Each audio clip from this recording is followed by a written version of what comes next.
Bonggang-bongga sina Kim Chiu at Paolo Abilino dahil inilabas na ang teaser trailer ng kanilang bagong seryeng The Alibay. Ito ay suspense romance thriller na kanilang pagbibidahan at 4 times in a row na nga ang pagsasama nilang dalawa, kaya talagang happy ang Kim Pao universe at fans ng Kim Pao. Sa Puson Dreamscape, just in Kim Pao fever continues to dominate Dreamscape Entertainment.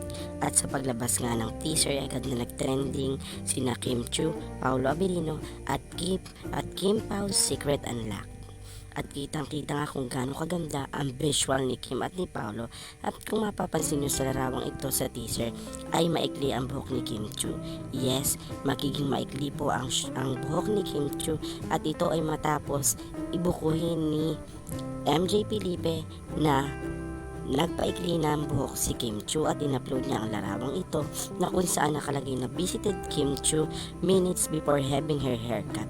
Non-stop tukso and sigawan with the stop of The Alibay. Goodbye long hair na talaga. Yan ang post ni MJ Felipe na agad namang na-like ng mga tagahanga.